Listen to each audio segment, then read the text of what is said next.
Assalamualaikum warahmatullahi wabarakatuh. Yang terhormat, Ibu Dr. Andes Poni Harsanti, MSI AKT, selaku dosen pengampu mata kuliah Pengauditan 1. Dan sebelumnya, perkenalkan nama saya Novi Nurhandidiani dengan NIM 202112060 dari kelas Pengauditan 1 3B. Dan di sini saya akan menjelaskan materi bab 13, yaitu pemeriksaan biaya dibayar di muka dan pajak dibayar di muka. Garis besar pembahasan yang pertama yaitu sifat dan contoh biaya dibayar di muka dan pajak dibayar di muka. Yang kedua, tujuan pemeriksaan biaya dan pajak dibayar di muka. Dan yang terakhir yaitu prosedur pemeriksaan biaya dan pajak dibayar di muka. Yang pertama yaitu sifat dan contoh biaya dibayar di muka dan pajak dibayar di muka. Keduanya mempunyai manfaat kurang atau sama dengan 1 tahun, sehingga dikelompokkan sebagai aset lancar. Biaya dibayar di muka dimaksudkan sebagai biaya yang telah terjadi, yang akan digunakan untuk aktivitas perusahaan yang akan datang. Dan bagian dari biaya dibayar di muka ini yang akan memberikan manfaat untuk beberapa periode kegiatan diklasifikasikan sebagai aset tak lancar. Contoh dari perkiraan-perkiraan yang biasa digolongkan sebagai biaya dibayar di muka, yang pertama yaitu premi asuransi, yang kedua sewa dibayar di muka untuk masa 1 tahun yang akan datang, dan yang terakhir yaitu biaya lain-lain dibayar di muka, misalnya biaya iklan di radio, televisi yang berdasarkan kontrak, barang-barang untuk promosi atau hadiah berupa gantungan kunci dan payung. Pengertian dari pajak dibayar di muka yaitu pajak yang dibayar oleh perusahaan setiap bulan atau dipotong atau dipungut oleh pihak ketiga dan akan diperhitungkan sebagai kredit pajak di akhir tahun atau untuk pajak penghasilan atau di akhir bulan untuk PPN. Contoh dari pajak dibayar di muka yaitu PPh 22 dari impor barang, PPh 23 dari bunga dividen, royalti, dan manajemen fee, PPh 23 setoran masa pajak penghasilan, PPh masukan, pajak pertambahan nilai yang dipungut oleh pengusaha kena pajak pada waktu perusahaan membeli barang atau jasa kena pajak. Materi selanjutnya yaitu tujuan pemeriksaan biaya dan pajak dibayar di muka. Yang pertama, untuk memeriksa apakah terdapat internal kontrol yang cukup baik atas biaya dan pajak dibayar di muka. Jika akuntan publik dapat meyakinkan dirinya bahwa internal kontrol atas biaya dan pajak dibayar di muka berjalan efektif, maka luasnya pemeriksaan dalam melakukan substantif tax dapat dipersempit. Dan tujuan yang kedua yaitu untuk memeriksa apakah biaya yang mempunyai kegunaan untuk tahun berikutnya sudah dicatat sebagai biaya dibayar di muka. Maksudnya adalah auditor harus memeriksa apakah bagiannya belum expired atau mempunyai kegunaan untuk periode yang akan datang, tidak dibebankan sebagai biaya, tetapi dicatat sebagai biaya dibayar di muka. Dan tujuan yang ketiga yaitu untuk memeriksa apakah biaya dibayar di muka yang mempunyai kegunaan untuk tahun berjalan telah dibebankan atau dicatat sebagai biaya tahunan berjalan. Maksud di sini yaitu auditor harus memeriksa apakah bagian yang expired masa manfaatnya sudah berlalu, sudah dibebankan sebagai biaya tahun berjalan. Dan tujuan yang keempat yaitu untuk memeriksa apakah pajak dibayar di muka didukung oleh bukti setoran atau pemungutan pajak yang sah dan lengkap sehingga bisa diperhitungkan sebagai kredit pajak pada akhir periode. Dan tujuan yang kelima yaitu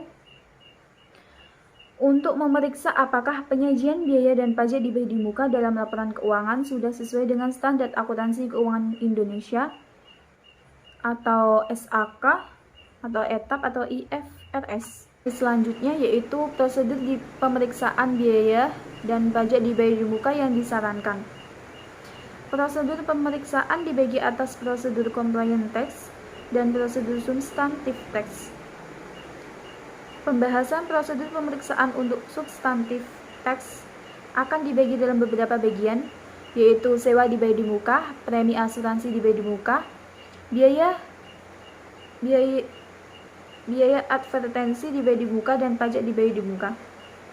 Dalam praktiknya, prosedur pemeriksaan yang dibahas di sini harus disesuaikan dengan kondisi perusahaan yang diaudit. Prosedur pemeriksaan untuk compliance test. Yang pertama yaitu pelajari dan evaluasi internal kontrol atas biaya dan pajak dibayar di muka. Dan yang kedua yaitu tarik kesimpulan mengenai internal kontrol atas biaya dan pajak dibayar di muka. Jika dari tes transaksi auditor tidak menemukan sesuatu kesalahan, maka auditor bisa menyimpulkan bahwa internal kontrol atas biaya dan pajak dibayar di muka berjalan efektif. Karena itu, substantif teks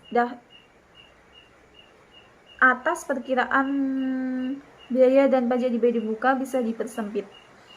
Contoh kertas kerja pemeriksaan untuk compliance test bisa dilihat di Exhibit 13.1.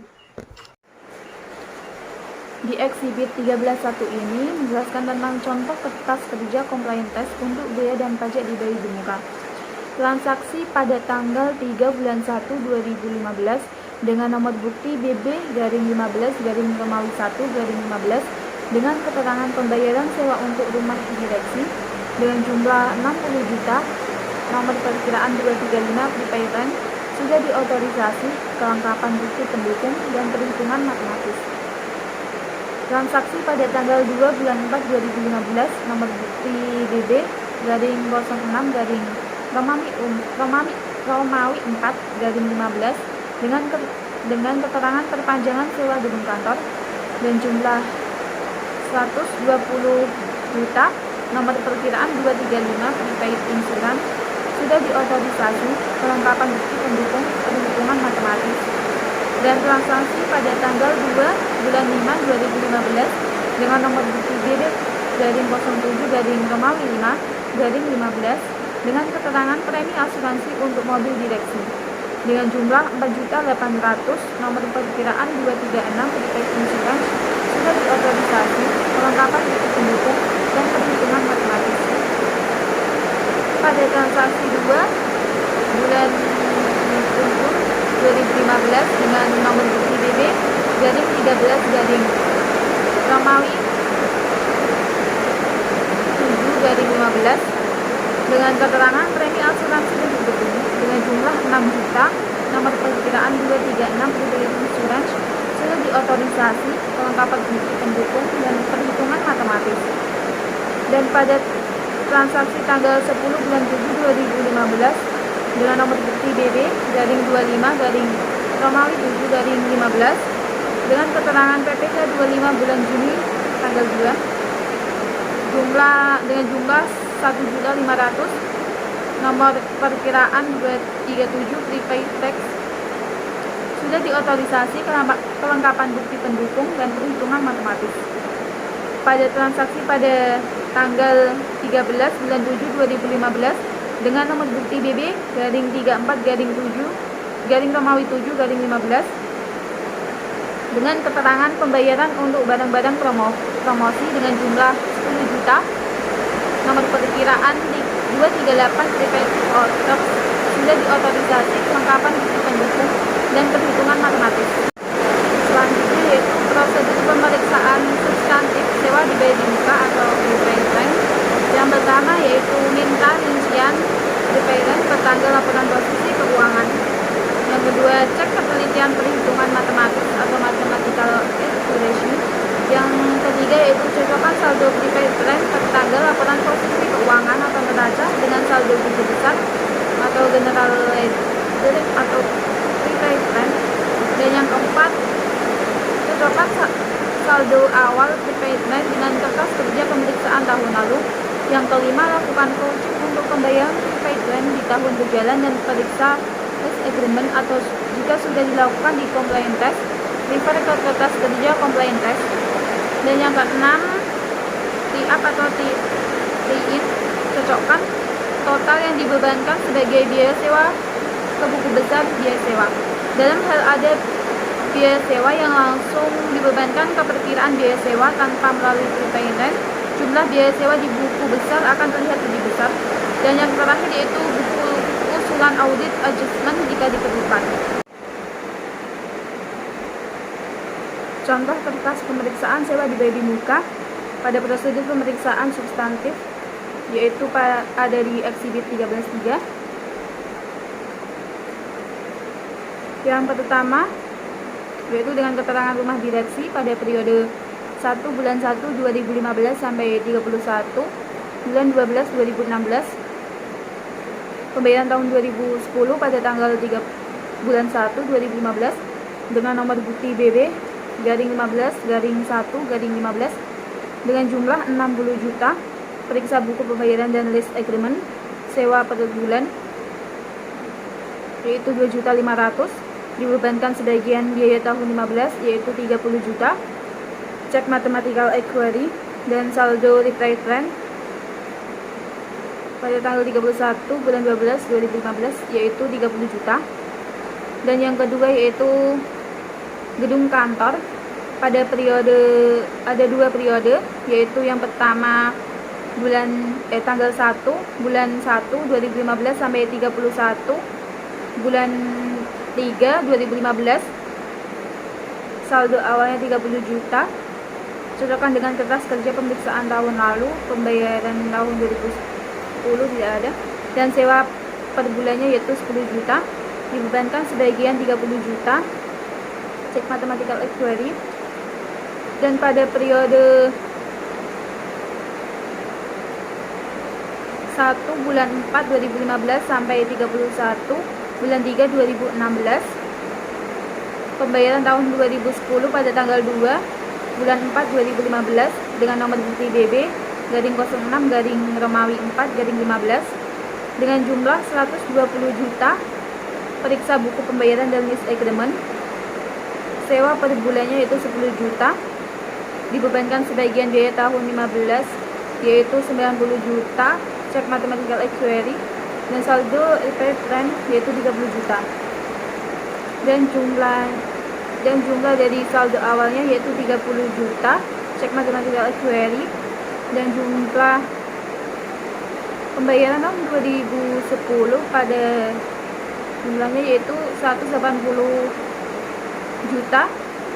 Cek mathematical actuary. Dan jumlah dibebankan sebagian yaitu 150 juta. Cek mathematical actuary. Dan saldo repaid rent yaitu jumlahnya 60 juta. Cek mathematical actuary. Selanjutnya yaitu prosedur pemeriksaan substantif premi asuransi dibayar di muka. Yang pertama, minta rincian prepaid insurance per tanggal laporan posisi keuangan atau neraca. Yang kedua, cek mathematical actuary. Yang ketiga, cocokkan saldo prepaid insurance per tanggal laporan posisi keuangan atau neraca dengan saldo buku besar atau general ledger prepaid insurance. Yang keempat, cocokkan saldo awal prepaid insurance dengan kertas kerja pemeriksaan tahun lalu. Yang kelima, lakukan vouching untuk pembayaran premi asuransi di tahun berjalan.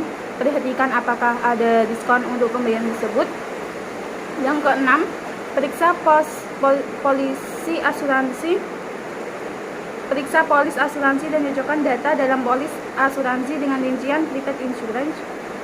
Yang ketujuh, tip up total yang dibebankan sebagai biaya asuransi ke buku besar biaya asuransi. Yang kedelapan, periksa apakah nilai pertanggungan atau insurance coverage cukup atau tidak dalam arti tidak terlalu besar dan tidak terlalu kecil. Yang kesembilan, perhatikan apakah di dalam polis asuransi terdapat bankers clause. Maksudnya apakah dalam polis asuransi tersebut ada salah satu pasal yang menyebutkan bahwa kalau terjadi klaim karena yang diasuransikan terbakar atau hilang, maka ganti rugi harus dibayarkan kepada bank. Dan yang terakhir itu buat usulan audit adjustment jika diperlukan. Dan contoh kertas kerjanya bisa dilihat di eksibit 13.4. Di sini eksibit 13.4 menjelaskan tentang contoh kertas kerja pemeriksaan prepaid insurance. Yang pertama, nomor transaksi urut perusahaan asuransi AIU. Aset yang diasuransikan yaitu BMW dengan plat nomor B123 SA. Jenis asuransi TPL dengan nomor polis asuransi T0079. Ada 2 periode. Yang pertama periode 1 bulan 1 2015 sampai 30 bulan 4 2015 dengan nilai pertanggungan 120 juta. Saldo saldo pada tanggal 1 bulan 1 2015 yaitu 1 juta. Cocokkan dengan kertas kerja pemeriksaan tahun lalu. Dan pembayaran tahun 2002 pada tanggal tidak ada. Premi per bulannya yaitu 250.000, dibebankan sebagai biaya tahun 2015 yaitu 1 juta.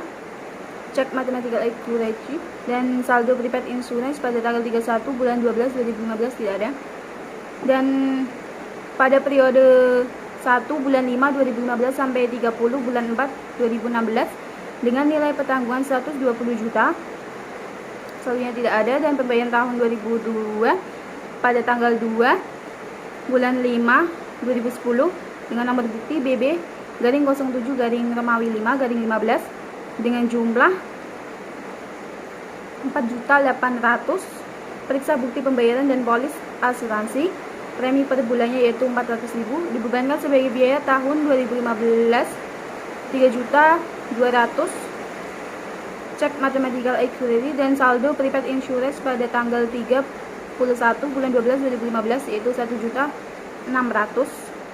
Dan transaksi yang kedua yaitu perusahaan asuransi Panin Insurance. Aset yang diasuransikan yaitu gudang.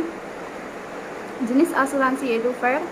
Nomor polis asuransi F00520 dengan periode ada 2 yaitu yang pertama tanggal 1 bulan 1 2015 sampai tanggal 3 bulan 6 2015 dengan nilai pertanggungan yaitu 300 juta, saldo yaitu 3 juta. Pembayaran tahun 2002 yaitu tidak ada. Dan premi per bulannya yaitu 500.000, dibebankan sebagai biaya tahun 2015 3 juta dan saldo prepaid insurance tidak ada. Dan pada periode tanggal 1 bulan 7 2015 sampai tanggal 30 bulan 8 2016 dengan nilai pertanggungan 200 juta.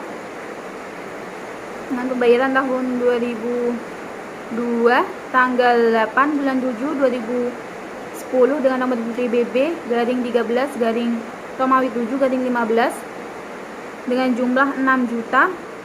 Periksa bukti pembayaran dan polis asuransi. Premi per bulannya yaitu 500.000 dan dibebankan sebagai biaya tahun 2015 yaitu 3 juta. Saldo prepaid insurance pada tanggal 31 bulan 12 2015 yaitu 3 juta. Dan jumlah dari saldo pada tanggal 1 bulan 1 2015 yaitu 4 juta dengan cek mathematical accuracy. Dan jumlah dari pembayaran tahun 2002 yaitu 10.800.000 dengan cek mathematical accuracy. Dan jumlah dari dibebankan sebagai biaya tahun 2015 yaitu 10.200.000 dengan cek mathematical accuracy. Dan saldo prepaid insurance dengan jumlah 4.600.000 yaitu cek mathematical accuracy. Selanjutnya yaitu prosedur pemeriksaan substantif prepaid advertising. Yang pertama yaitu minta rincian prepaid advertising per tanggal laporan posisi keuangan atau neraca. Yang kedua, cek voting dan cocokkan saldo akhir prepaid advertising ke buku besar dan saldo awal ke kertas kerja pemeriksaan tahun lalu. Yang ketiga, periksa bukti pembayaran dan surat perjanjian untuk iklan di TV atau radio atau billboard dan bukti pembelian untuk barang-barang souvenir. Dan yang terakhir yaitu periksa kebenaran pembebanan ke biaya untuk barang-barang souvenir. Harus dilakukan stok opnam atau perhitungan fisik pada akhir tahun. Selanjutnya yaitu prosedur pemeriksaan substantif prepaid tax. Yang pertama yaitu minta rincian prepaid tax per tanggal laporan posisi keuangan atau neraca, atau rincian bisa per jenis pajak atau dicampur. Yang kedua, cek voting dan cocokkan saldonya dengan buku besar. Yang ketiga, untuk pajak penghasilan, bandingkan angka prepaid tax di rincian dengan SPT PPh badan. Dan yang terakhir yaitu untuk pajak pertambahan nilai PPN masukan, bandingkan angka prepaid tax di rincian dengan SPT masa atau SPM. Contoh kertas kerja pemeriksaan prepaid tax bisa dilihat di eksibit 13.5. Di eksibit 13.5 ini menjelaskan tentang Contoh top schedule. PPh 2 pada tanggal 5 bulan 2 2015 dengan keterangan EXL garing C nomor 01 garing 01 bulan 1 2015 dengan jumlah 500.000. Periksa bukti pemotongan dari pihak ketiga dan SSP dan transaksi pada tanggal 15 bulan 6 2015 EXL garing C nomor 2 garing 06 garing 15 dengan jumlah 1.500.000. Periksa bukti pemotongan dari pihak ketiga dan SSP transaksi pada tanggal 13 bulan 12 2015 dengan keterangan EXL garing C nomor 03 garing 11 garing 15 dengan jumlah 2.500.000. Periksa bukti pemotongan dari pihak ketiga dan SSP dan transaksi PPh 23 pada tanggal 13 bulan 1 2015 dengan keterangan EX penyewa gedung dengan jumlah 2 juta. Periksa bukti pemotongan dari pihak ketiga dan SSP